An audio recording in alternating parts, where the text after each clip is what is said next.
You, John Fitzgerald Kennedy, do solemnly swear I, John Fitzgerald Kennedy, do solemnly swear that you will faithfully execute the office of President of the United States that I will faithfully execute the office of President of the United States and will, to the best of your ability, and will, to the best of my ability, preserve, protect, and defend the Constitution of the United States. preserve, protect, and defend the Constitution of the United States. So help you God. So help me God.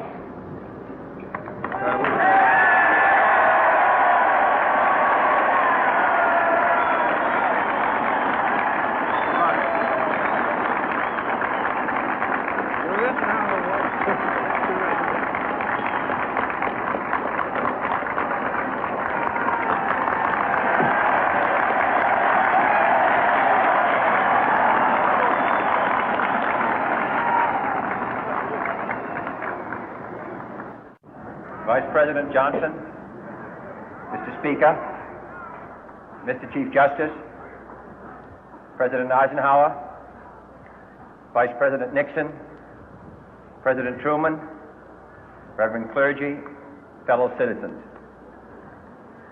We observe today not a victory of party, but a celebration of freedom, symbolizing an end as well as a beginning, signifying renewal as well as change.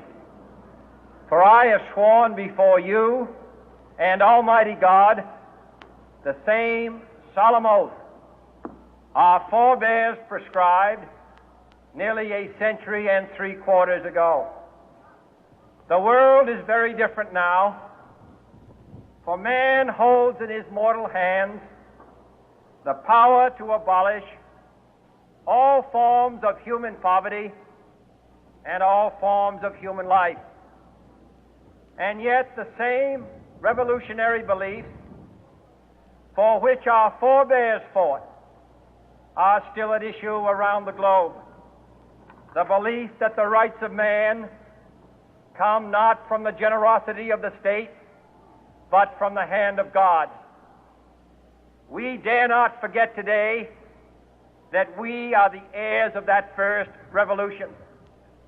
Let the word go forth from this time and place to friend and foe alike that the torch has been passed to a new generation of Americans born in this century, tempered by war, disciplined by a hard and bitter peace, proud of our ancient heritage, and unwilling to witness or permit the slow undoing of those human rights to which this nation has always been committed and to which we are committed today at home and around the world.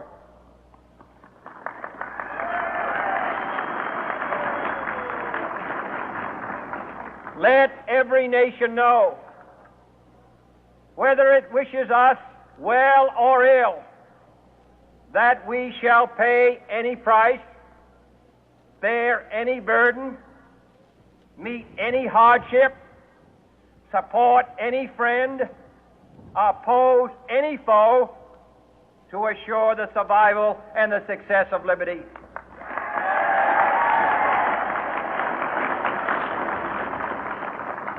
This much we pledge and more. To those old allies whose cultural and spiritual origins we share, we pledge the loyalty of faithful friends. United, there is little we cannot do in a host of cooperative ventures. Divided, there is little we can do, for we dare not meet a powerful challenge at odds and split asunder. To those new states whom we welcome to the ranks of the free, we pledge our word that one form of colonial control shall not have passed away merely to be replaced by a far more iron tyranny. We shall not always expect to find them supporting our view, but we shall always hope to find them strongly supporting their own freedom, and to remember that in the past, those who foolishly sought power by riding the back of the tiger ended up inside.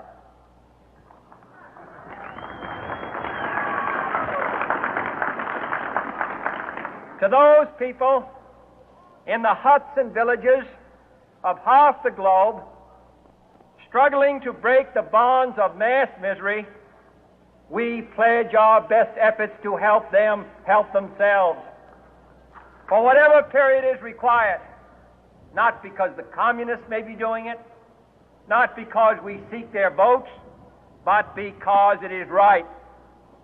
If a free society cannot help the many who are poor, it cannot save the few who are rich.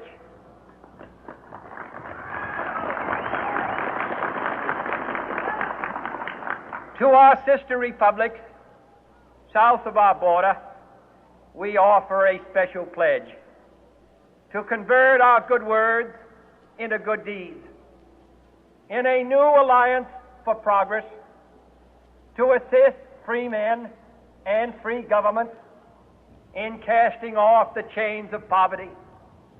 But this peaceful revolution of hope cannot become the prey of hostile powers. Let all our neighbors know that we shall join with them to oppose aggression or subversion anywhere in the Americas. And let every other power know that this hemisphere intends to remain the master of its own house.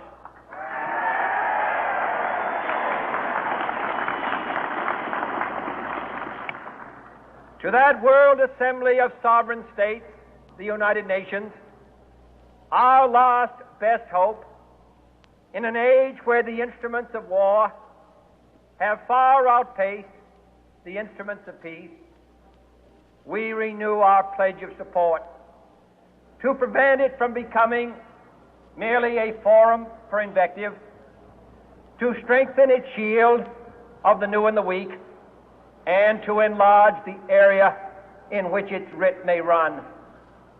Finally, to those nations who would make themselves our adversary, we offer not a pledge, but a request that both sides begin anew the quest for peace.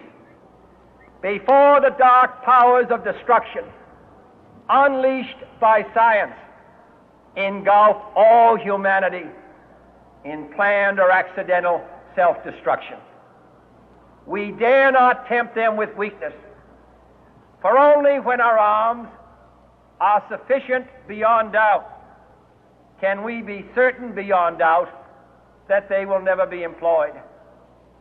But neither can two great and powerful groups of nations take comfort from our present course, both sides overburdened by the cost of modern weapons, both rightly alarmed by the steady spread of the deadly atom, yet both racing to alter that uncertain balance of terror that stays the hand of mankind's final war.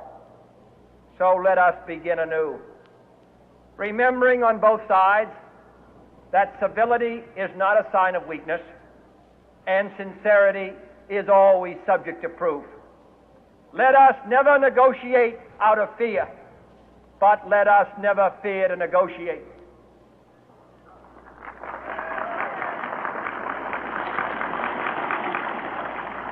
Let both sides explore what problems unite us, instead of belaboring those problems which divide us. Let both sides, for the first time, formulate serious and precise proposals for the inspection and control of arms, and bring the absolute power to destroy other nations under the absolute control of all nations.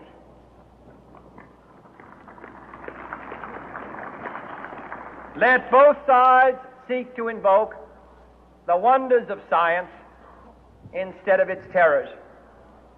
Together, let us explore the stars, conquer the deserts, eradicate disease, tap the ocean depth, and encourage the arts and commerce.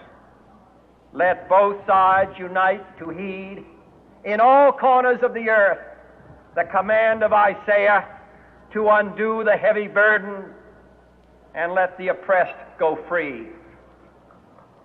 And if a beachhead of cooperation may push back the jungle of suspicion, let both sides join in creating a new endeavor, not a new balance of power, but a new world of law, where the strong are just and the weak secure and the peace preserved. All this will not be finished in the first 100 days, nor will it be finished in the first 1,000 days, nor in the life of this administration, nor even perhaps in our lifetime on this planet. But let us begin.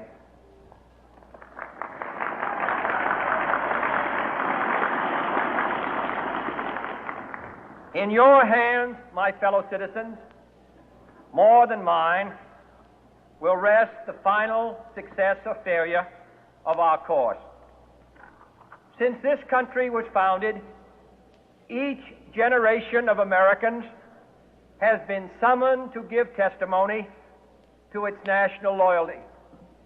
The graves of young Americans who answered the call to service surround the globe.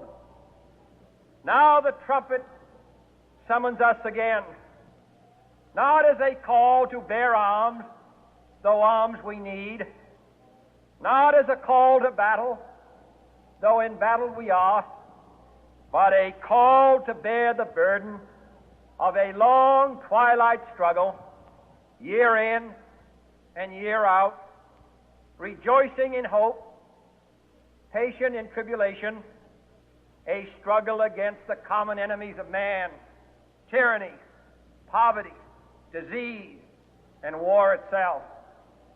Can we forge against these enemies a grand and global alliance, north and south, east and west, that can assure a more fruitful life for all mankind? Will you join in that historic effort?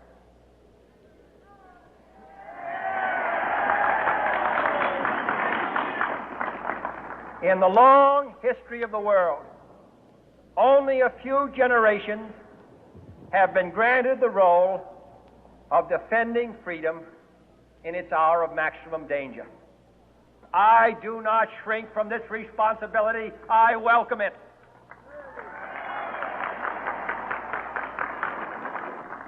I do not believe that any of us would exchange places with any other people or any other generation. The energy, the faith, the devotion which we bring to this endeavor will light our country and all who serve it. And the glow from that fire can truly light the world. And so, my fellow Americans, ask not what your country can do for you. Ask what you can do for your country.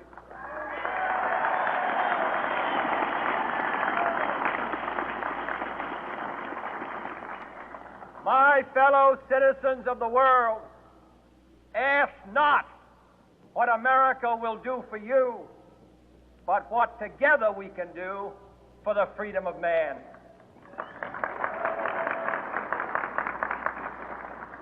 Finally, whether you are citizens of America or citizens of the world, ask of us here the same high standards of strength and sacrifice which we ask of you. With a good conscience, our only sure reward, with history the final judge of our deeds, let us go forth to lead the land we love, asking His blessing and His help, but knowing that here on earth, God's work must truly be our own.